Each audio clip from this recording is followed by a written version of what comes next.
এত বড় বড় বাক্যগুলো দেখে তোমাদের ঘাবড়ানোর কিছু নেই। যদি তোমরা নিয়ম ধরে পর পর বাক্যগুলো ভেঙে ভেঙে করো তাহলে তোমরা কিন্তু সমস্তটা করতে পারবে। প্রথমে আমাদের রয়েছে গতকাল। গতকালের ইংরেজি ইয়েস্টারডে। যখন, when, আমি স্কুলে যাচ্ছিলাম, এটা পাস্ট কন্টিনিউয়াস টেন্সে আছে, তাহলে আমরা লিখবো I was going to school. এরপর আমি, আই রাস্তার ধারে শুয়ে থাকা একটি আহত কুকুর দেখেছিলাম। আমরা জানি ইংরাজি বাক্যের ক্ষেত্রে ভার্বটা সবসময় সাবজেক্টের পরে বলে, তাহলে আমি আগে ভার্বটা লাগাবো। আমি দেখেছিলাম, তাহলে আই স। এবার অবজেক্ট লাগাবো, কি দেখেছিলাম?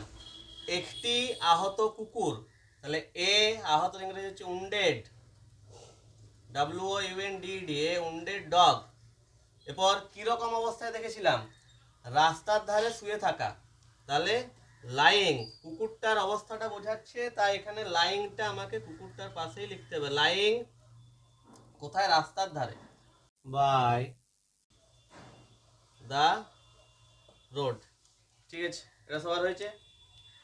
ঠিক আছে, তারপরটা দেখি। স্কুলে গিয়ে দেখলাম যে গতকাল আমাদের অঙ্ক স্যার আসেনি। যখন কোনো বাক্যে আমরা এই ধরনের কোনো ওয়ার্ড পাবো, গিয়ে, খেয়ে, শুনে, পড়ে, তখন আমাকে মনে রাখতে হবে এটা হচ্ছে প্রেজেন্ট পার্টিসিপেল।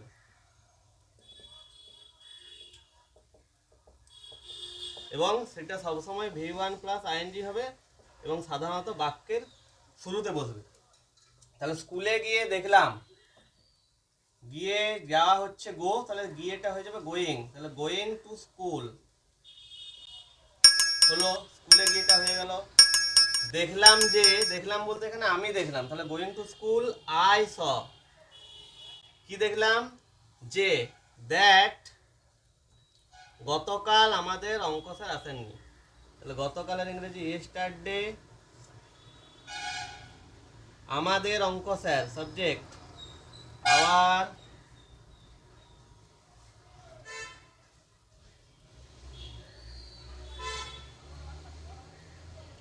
Mathematics teacher.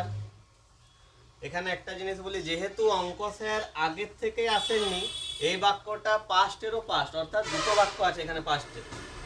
দেখলাম আর আসেননি, তাহলে আগে স্যার আসেননি, তারপর আমি গিয়ে সেটা দেখেছিলাম।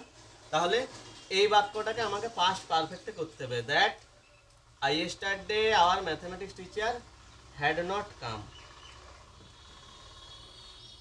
আমরা জানি দুটো বাক্য যদি অতীতে ঘটে, তার মধ্যে যেটা তুলনামূলকভাবে আগে ঘটছে সেটাই হবে পাস্ট পারফেক্ট, যেটা তুলনামূলকভাবে পরে ঘটছে সেটা হবে পাস্ট ইনডিফিনাইট। যেমন ডাক্তার আসিবার পূর্বে রোগীটি মারা গেল, এটা হবে দ্য পেশেন্ট হ্যাড ডায়েড, কারণ আগে রোগীটি মারা গিয়েছিল, তারপর ডাক্তার এসেছিল। তাই the patient had died before the doctor came.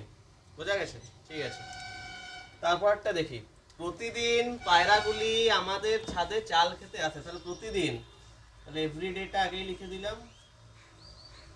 এবার সাবজেক্ট দেবো, কারা আসে? পায়রাগুলি, তাহলে দা পিজিয়ান্স।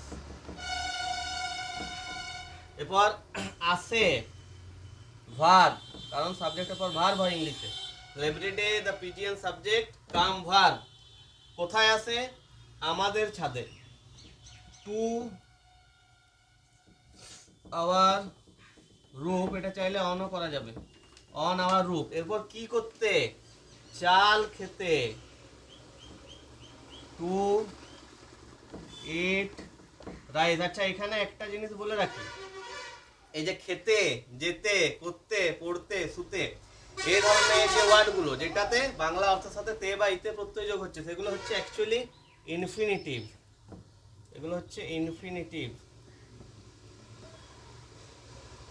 ইনফিনিটিভটা কি? ইনফিনিটিভটা হলো টু প্লাস V1, অর্থাৎ যখন ভার্বের ফার্স্ট ফর্মের সাথে, ভার্বের ফার্স্ট ফর্মের আগে টু বসে, সেটাকে বলা হয় ইনফিনিটিভ। যেমন টু গো যেতে, টু গো, তারপর টু ইট খেতে, টু স্লিপ ঘুমোতে, এই সমস্ত বাক্যগুলো। তাহলে এভরিডে পিজিয়ান্স কাম টু বা অন আওয়ার রুফ, কি করতে? টু ইট মানে খেতে, রাইস চাল মানে প্রতিদিন পায়রাগুলি আমাদের সাথে চাল খেতে আসে।